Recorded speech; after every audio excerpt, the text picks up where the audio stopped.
एक समय की बात है, किसी गांव में अजीत नाम का एक युवक अपनी माँ के साथ रहता था। अजीत की एक छोटी बहन थी जिसका विवाह एक अच्छे परिवार में हो गया था। खेती कर अजीत अपना और अपनी माँ का जीवन निर्वाह कर रहा था।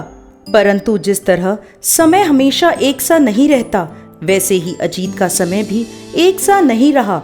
अजीत की माँ की तबीयत अचानक काफी खराब हो गई। उनके इलाज के लिए पैसे कम पड़ने लगे तो अजीत ने अपनी जमीन बेचकर सारा पैसा माँ के इलाज में लगा दिया। धीरे धीरे अजीत की आर्थिक स्थिति काफी खराब हो गई। अब अजीत को 2 समय का भोजन मिलना भी मुश्किल हो गया था। किसी और के खेतों में काम करके अपना और माँ का पेट पाल रहा था। बेटा, भाई दूज आने वाला है, अपनी बहन को चिट्ठी लिख दे कि वो भाई दूज पर घर आए।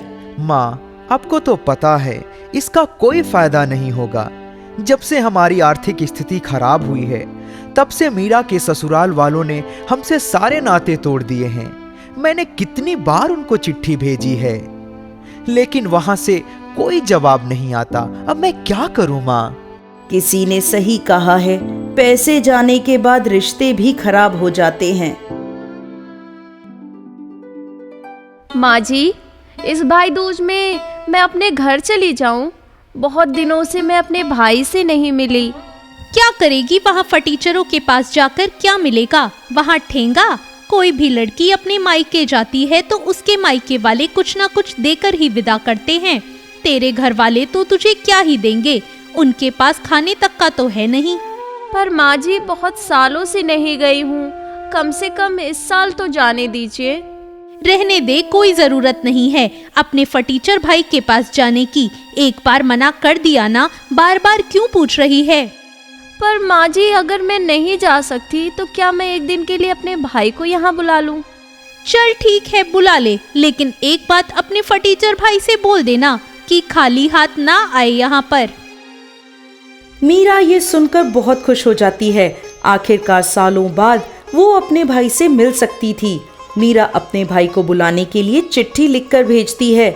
2 दिन बाद डाकिया चिट्ठी अजीत को लाकर देता है। अपनी बहन का बुलावा पढ़कर अजीत बहुत खुश होता है और वो भागता हुआ माँ के पास जाता है। माँ, देखो मीरा की चिट्ठी आई है। क्या? दिखा तो, क्या लिखा है? वो आ रही है क्या? नहीं माँ, लेकिन उसने इस वर्ष मुझे अपने ससुराल टीका लगाने के लिए बुलाया है।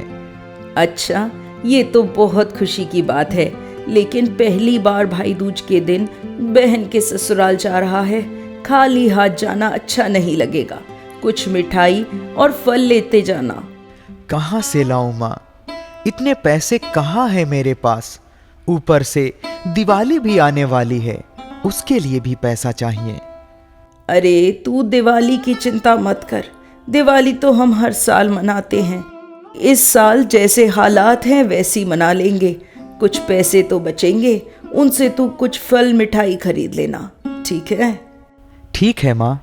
कुछ दिनों में दिवाली आती है। इस बार दिवाली अजीत के लिए और साल की दिवाली से थोड़ी फीकी थी, क्योंकि उसे भाई दूज के लिए पैसे बचाने थे। 2 दिन बाद भाई दूज का त्योहार है। अजीत अपनी बहन से मिलने के लिए घर से निकलता है। उसकी जेब में चंद पैसे होते हैं। पूरे रास्ते वो यही सोचता है कि इतने कम पैसों में क्या लूं। तभी वो देखता है कि सड़क पर एक सेठ जी चले जा रहे हैं।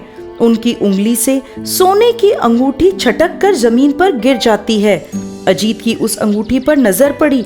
वो अंगूठी उठाकर सेठ जी को देता है। सेठ जी!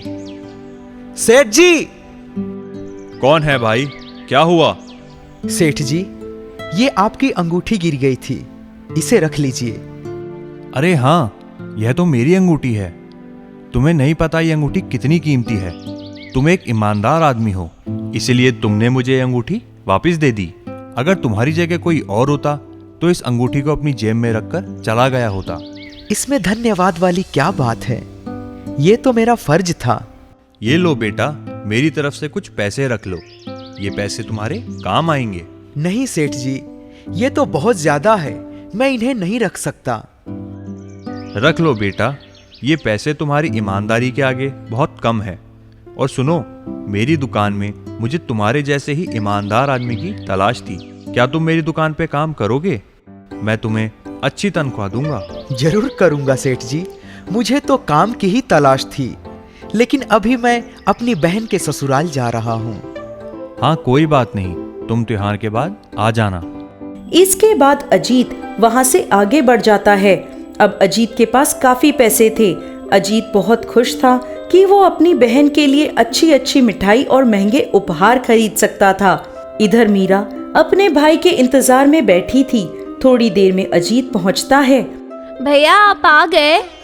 अपने भाई को इतने दिनों बाद अपने सामने देखकर मीरा अपने भाई के गले लग जाती है। बहन बुलाए और भाई ना आए, ऐसा हो सकता है? ये देख, मैं तेरे लिए क्या क्या लाया हूँ। अरे दिखाओ दिखाओ, अरे बाप रे, इतने महंगे कपड़े। माँ जी, दुनिया की महंगी से महंगी चीज भी मेरी बहन के आगे कम है। भाई बहन का प्यार हो तो ऐसा, तुम दोनों आराम से बैठो और बातें करो।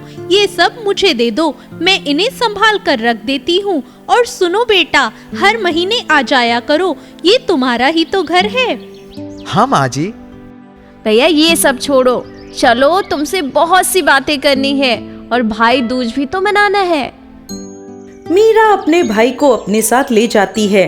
मीरा की सास इतने महंगे महंगे तोहफे देखकर और उसके तो अंदाज ही बदल गए थे।